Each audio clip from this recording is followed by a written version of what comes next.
नमस्कार, मैं अलका रंजन हूँ और अलका एएनएम क्लासेस में आप सभी का स्वागत है। आज कम्युनिटी हेल्थ नर्सिंग का चैप्टर 2 लिए हैं, जिसमें कि प्राथमिक स्वास्थ्य देखभाल के बारे में पढ़ेंगे। इसके पहले हम कम्युनिटी का चैप्टर 1 पूरी तरह से कंप्लीट करवा चुके हैं और मिडवाइफरी का चैप्टर 1 भी कंप्लीट करवा चुके हैं। अगर आप लोग नहीं देखे हैं तो आप लोग देख लीजिएगा।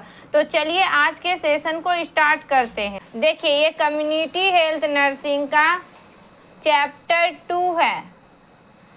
क्या है? प्राथमिक स्वास्थ्य देखभाल, यानी कि प्राइमरी हेल्थ केयर, जिसमें क्या है, प्राथमिक स्वास्थ्य देखभाल जो है प्रथम स्तर पर दी जाने वाली स्वास्थ्य सेवाएं हैं, जिसमें स्वास्थ्य के हर बिंदु पर ध्यान केंद्रित किया जाता है, लेकिन इसमें जो है मुख्य रूप से रोगों की रोकथाम पर जोर दिया जाता है। जिसमें स्वास्थ्य के हर बिंदु पर क्या होता है? जोर दिया जाता है, प्रत्येक बिंदु को देखा जाता है और मुख्य रूप से क्या है, इसमें रोकथाम पर जोर दिया जाता है और कुछ मात्रा में इसका उपचार और डायग्नोस्टिक भी किया जाता है। अल्मा एटा में आयोजित जो है अंतर्राष्ट्रीय सभा, जिसमें कि प्राथमिक स्वास्थ्य देखभाल पर चर्चा हुई, इसके साथ ही प्राथमिक स्वास्थ्य देखभाल की परिभाषा दिया गया। अल्मा एटा में आयोजित सभा के अनुसार प्राथमिक स्वास्थ्य देखभाल आवश्यक स्वास्थ्य देखभाल है, जो कि सभी लोगों के लिए सर्वसुलभ एवं स्वीकार्य हो और जिसमें उसकी पूर्ण सहभागिता हो तथा जिसकी लागत समुदाय एवं देश वहन कर सके। ये जो है ना, गलत लिखा गया है।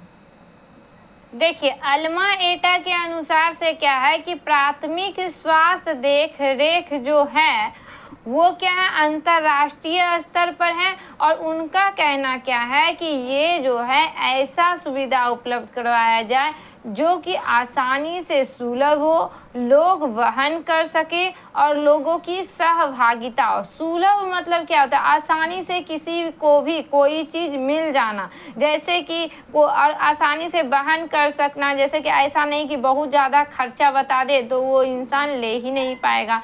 ऐसा नहीं होना चाहिए, लोगों के द्वारा स्वीकार्य होना चाहिए। जो भी आप स्वास्थ्य सुविधाएं दे रहे हैं, लोग उसको आसानी से स्वीकार कर के सहमत से ले रहा हो। अगर देखिए, अगर सरकार के द्वारा कोई भी योजना लाया जा रहा है तो उसमें पब्लिक का सहभागिता होना जरूरी है। अगर पब्लिक जो है सहभागिता नहीं दे रहा है तो फिर वो योजना बेकार है। अगर पब्लिक मतलब उसके प्रति जागरूक ही नहीं है, वो लेना ही नहीं चाह रहा है, तो ऐसा योजना आने का कोई मतलब ही नहीं बनता है। देखिए, सरकार के द्वारा जो जन औषधि केंद्र जो खुलवाया गया है, जो ये योजनाएं बनाई गई है, तो ये इसमें देखिए कितना सस्ता में सारा कुछ उपलब्ध करवाया जा रहा है। जो कि दवाई आपको मार्केट में 20 रुपये में मिल रहा था, वो 1 रुपया में वो उपलब्ध करवाया गया। तो क्या है, लोगों के लिए आसानी से सुलभ हुआ ना, आसान हुआ ना लेना, लोगों को ज़्यादा खर्च भी वहन नहीं करना पड़ा, लोग उसके प्रति जागरूक हुए, स्वीकार किए और आज जो है मतलब कि लोगों का तरक्की हो रहा है। प्राथमिक स्वास्थ्य देखभाल के तत्व क्या है? प्राथमिक स्वास्थ्य देखभाल के तत्व elements of primary health care. Alma Ata में आयोजित सभा में प्राथमिक स्वास्थ्य देखभाल के लिए 8 तत्वों को विशेष रूप से सम्मिलित किया जाना आवश्यक है। इसके बिना प्राथमिक स्वास्थ्य देखभाल के उद्देश्य पूर्ण नहीं हो सकता। कहने का मतलब ये है, प्राथमिक स्वास्थ्य देखभाल में जो है ये 8 चीज़ें जो है शामिल होना चाहिए, तभी ये उद्देश्य पूर्ण होगा। अगर इसका कमी है तो वो पूर्ण नहीं हो सकता। अब चलिए देखते हैं क्या क्या है। पहला क्या है? आवश्यक औषधियों की उपलब्धता, जो कि जरूरी दवाई है उसको क्या करना है? उपलब्ध करवाना है। फिर क्या है? मातृ एवं शिशु स्वास्थ्य देखभाल और परिवार नियोजन। फिर क्या है? स्वास्थ्य शिक्षा, इसके बारे में हम डिटेल से बताएंगे। स्थानीय रोगों से बचाव एवं नियंत्रण, समुचित इलाज, शुद्ध जल एवं पर्यावरण स्वतंत्रता, स्वच्छता होगा, स्वतंत्रता नहीं, ये गलत है। यहाँ पर क्या होगा, स्वच्छता।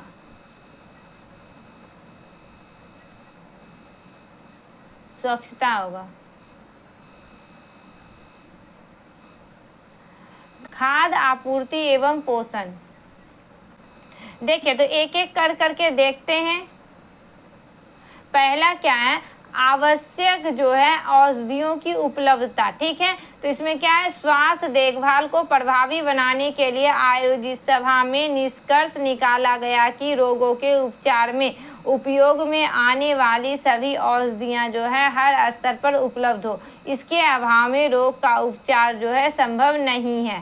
कहने का मतलब क्या है, आवश्यक औषधि की उपलब्धता, इसमें क्या कहना है, इसका क्या मतलब है कि ये जो है एक आयोजित सभा रखा गया, उसमें ये बताया गया कि जो जिस चीज़ों का इलाज कर रहे हैं उसमें हर स्तर पर औषधि उपलब्ध होना चाहिए। इसका अभाव मतलब कि इसके कमी के बिना जो है, औषधि के कमी से इसका उपचार संभव नहीं है।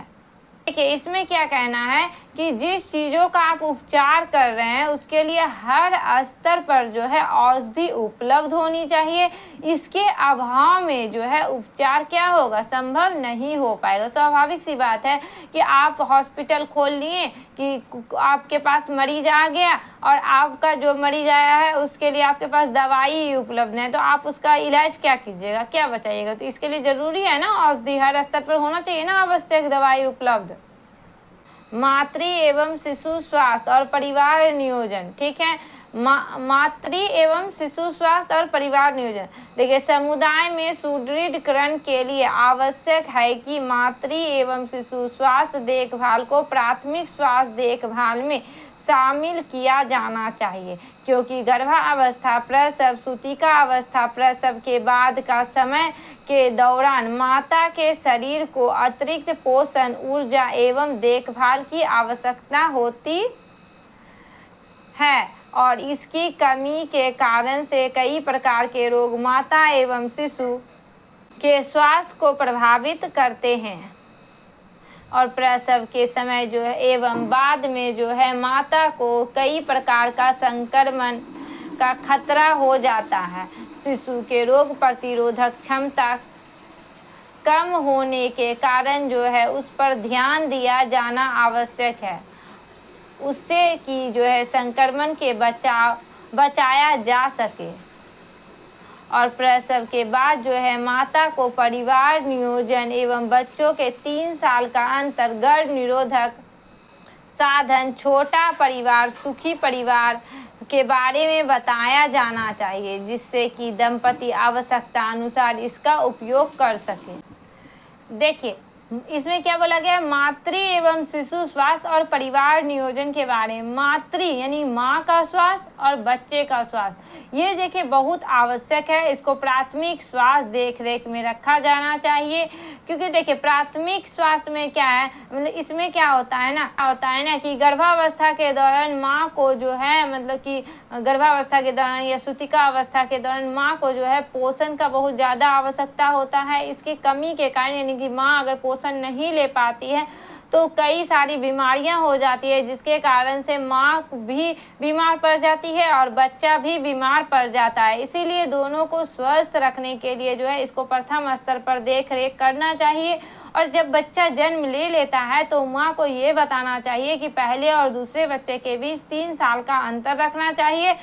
और जो है जैसे कि 3 साल का अंतर रखने के लिए वो अस्थायी विधि के बारे में बताएंगे, जैसे कि कंडोम है, मालायन है, छाया है, ये सब के बारे में बताएंगे। अगर 2 बच्चा को जन्म दे चुकी है माँ तो उसको जो है यानी कि परमानेंट ऑपरेशन जो कि ट्यूबेक्टोमी होता है उसके बारे में बताएंगे। बच्चा जो है 2 ही रखने का सलाह देंगे, क्योंकि 2 बच्चा ही अच्छा होता है और माँ भी स्वस्थ रहेगी और पालन पोषण भी ढंग से कर पाएगी। देखिए स्वास्थ्य शिक्षा यानी हेल्थ एजुकेशन क्या है, प्राथमिक स्वास्थ्य देखभाल का आवश्यक घटक है। शिक्षा जागरूकता के माध्यम से स्वास्थ्य कर्मी समुदाय के रोगों एवं इसमें फैलने वाले जन समुदाय को जागरूक कर सकते हैं, जिससे कि रोग शीघ्र ही पहचान कर उपचार संभव हो सके एवं इसको फैलने से रोका जा सके। देखिए, किसी भी समुदाय में या फैमिली को स्वास्थ्य शिक्षा देना बहुत ज़रूरी है। उस स्वास्थ्य शिक्षा देने से क्या होगा कि अगर उस पर्सन को या उस कम्युनिटी को उसके बारे में शिक्षा रहेगा, तो अगर वो बीमारी हुआ तो उसको पहले स्तर में ही वो पहचान लेगा और तुरंत डॉक्टर के पास चल जाएगा, तो उसका क्या होगा, उपचार होगा, तो बीमारी आगे नहीं फैलेगा। और वो उसको नॉलेज ही नहीं रहेगा, वो नॉर्मल बात को समझ करके घर में ही रहेगा। जब बीमारी भीग जाएगा तब वो डॉक्टर के पास जाएगा, तो क्या होगा, उसका खर्च भी बढ़ेगा, उसका बॉडी का परेशानी भी बढ़ेगा और लोग स्वस्थ भी क्या होगा, नहीं रहेगा। और वो ज़्यादा स्तर पर लोग बीमार पड़े, और कम स्तर पे ही उसको रोक लिया जाए तो वो ज़्यादा बेटर रहेगा ना। तो उसको शिक्षा रहेगा तब तो कि देखिए बीमारी कैसे फैलता है। जैसे कि माना कि मलेरिया के बारे में बताना है तो जाएंगे, स्वास्थ्य शिक्षा देंगे, देखिए दीदी अभी जो है मतलब कि बारिश का समय है तो छत पे जो है ना किसी भी प्रकार का पानी जमाव नहीं कीजिए, उससे जो है अभी मलेरिया का समय है तो उससे बचिए, पानी जमाव नहीं कीजिए, मच्छरदानी लगा करके सोइए। अगर इस तरह का लक्षण दिखे आपको तो तुरंत डॉक्टर के पास जा करके संपर्क कीजिए। तो वो क्या होगा, जागरूक होगा, तो वो क्या करेगा, उससे बचाव करने का कोशिश करेगा। तो उस ढंग से जैसे डेंगू के बारे में ही बताना है, डेंगू फैल रहा है, जो भी है उसको स्वास्थ्य शिक्षा देना है ताकि प्रथम स्तर पे ही उसका रोकथाम संभव हो पाए और अर्ली स्टेज में ही जो है उसके सिम्टम को पकड़ा जा सके।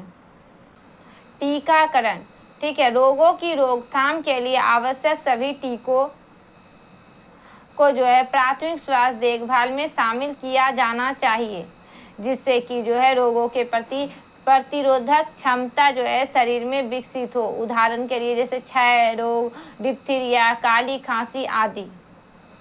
देखिए, रोगों की रोकथाम के लिए क्या है कि प्रथम स्तर पर क्या है, प्राथमिक स्तर पर टीकाकरण को शामिल किया जाना चाहिए। ऐसे भी टीकाकरण जो है ना वो प्राथमिक रोकथाम में ही आता है। ये क्वेश्चन पूछा जाता है कि टीकाकरण किस प्रकार का रोकथाम है, प्राथमिक रोकथाम, द्वितीयक रोकथाम, तृतीयक रोकथाम, तो बताइएगा प्राथमिक रोकथाम, ठीक है। तो ये जो है प्राथमिक रोकथाम में ही आता है। तो इसमें क्या होता है ना कि अगर हम प्रथम स्तर पर टीकाकरण कर देते हैं तो वो हमारे बॉडी का क्या है, इम्यूनिटी पावर मजबूत हो जाता है। और जब इम्यूनिटी पावर मजबूत हो जाता है तो हम बीमारी से लड़ने का क्षमता हो जाता है, तो वो बीमारी क्या होगा, हमको नहीं होगा, उस बीमारी से मेरा बचाव होगा। तो इसीलिए टीकाकरण जो है वो प्राथमिक स्तर में शामिल होना चाहिए। देखिए, स्थानीय रोग बचाव एवं नियंत्रण, समुदाय में जो होती है व्याप्त स्थानीय बीमारियां समुदाय के लोगों को जीवन को प्रभावित करती है, जिससे कि लोगों का समुचित विकास अवरुद्ध हो। स्थानिक रोगों की रोकथाम एवं नियंत्रण, प्राथमिक स्वास्थ्य देखभाल। देखिए, स्थानीय रोग जो होता है जैसे कि कोई पार्टिकुलर गांव या समुदाय में कोई बीमारी फैल गया है तो उसको प्रथम स्तर पर देख रेख करना चाहिए। नहीं तो क्या होता है, लोगों का समुचित विकास नहीं हो पाएगा, लोग उसमें परेशान हो जाएंगे, पूरा समुदाय, पूरा गांव। इसलिए इसको प्रथम स्तर पर देख रेख और रोकथाम करना चाहिए। क्या है, समुचित इलाज, रोगों का समय पर जो है समुचित इलाज जो है किया जाना चाहिए, जिससे कि रोग जटिल हो और समय पर रोग जो है जटिल नहीं हो और रोगों का उन्मूलित हो। देखिए, समुचित इलाज क्या मतलब कि पूरा कोर्स, जो इलाज का पूरा कोर्स है, ये नहीं कि तनी वो दवाएं खाएं, कोर्स इतना है, मतलब कि माना कि 14 सुई लेना है, आप 5 सुई लिए, आपको लग रहा है कि नहीं हम ठीक हो गए, तो क्या है कि फिर क्या होता है, वो बीमारी जो है अब हम तो ठीक हो ही गए, हम क्यों खाएं, तो वो बीमारी क्या है फिर से आपके बॉडी में आ जाएगा, ठीक है। इसके अलावा सही समय पर जो है इलाज ले लेना चाहिए। इलाज ले लेने से क्या होता है कि रोग जो है जटिल नहीं होता है। अगर सही समय पे आप इलाज नहीं लीजिएगा ना तो वो बीमारी क्या होगा, बढ़ जाएगा, जो कि आप 10 गो टैबलेट में ठीक होइएगा ना, फिर 90 गो टैबलेट खाना पड़ेगा। इसलिए पहले जो है टाइम पे इलाज करवा लीजिए अगर कोई दिक्कत है तो। देखिए, समुदाय में जो है अधिकांश रोग पर्यावरणीय अस्वच्छता और अशुद्ध जल के कारण फैलता है। इसके लिए सुनिश्चित किया जाना चाहिए कि पानी की सप्लाई जो होती है, सप्लाई स्वच्छ हो और चारों तरफ का वातावरण स्वच्छ हो, जिससे कि रोग जो है फैलने का खतरा कम रहे। देखिए, जो कि आप लोकल एरिया में रहते हैं, जिस समुदाय में रहते हैं, उसमें किस वजह से बीमारी फैलता है, तो आपका इन्वायरमेंट जो गंदा रखते हैं ना, उसके वजह से फैलता है, और पानी की अस्वच्छता की वजह से फैलता है। जैसे गंदा पानी का यूज कर रहे हैं तो उससे क्या होगा, हैजा का बीमारी होगा और बहुत सारा बीमारी होगा। तो वो जो है गंदा पानी का यूज नहीं करना है, उसके वजह से बीमारी फैलता है। और आपका अगर इन्वायरमेंट गंदा है, जिस जहाँ रह रहे हैं वहाँ का आसपास गंदा है, तो क्या होगा, आप शुद्ध हवा नहीं ले पाइएगा, शुद्ध वातावरण में नहीं रहिएगा, उससे क्या होगा, बीमारी फैलेगा। तो इन्वायरमेंट जो है स्वच्छ होना चाहिए प्रथम स्तर पर, और जो है आपका शुद्ध पेयजल होना चाहिए। खाद्य आपूर्ति एवं पोषण। शरीर को ऊर्जा के लिए जो है भोजन की आवश्यकता होती है, और इस पोषित भोजन को मनुष्य की प्रतिरक्षी तंत्र सुदृढ़ रहता है, और यही प्रतिरक्षी तंत्र हमें होने वाली बीमारियों से बचाता है। पोषण की कमी से शरीर में कई प्रकार के पोषण संबंधी रोग उत्पन्न हो जाते हैं, जैसे कि सूखा रोग, घेगा रोग, अंधता आदि।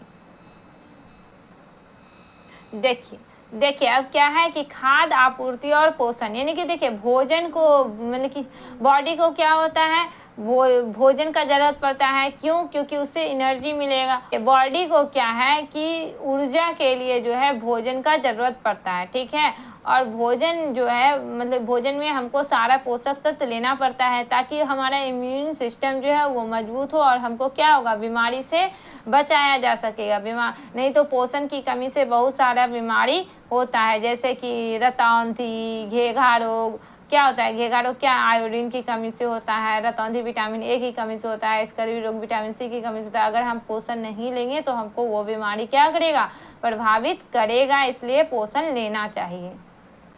ठीक है, तो दोस्तों आज के लिए इतना ही। आज कम्युनिटी हेल्थ नर्सिंग का चैप्टर 2 का पार्ट 1 था, पार्ट 2 आएगा।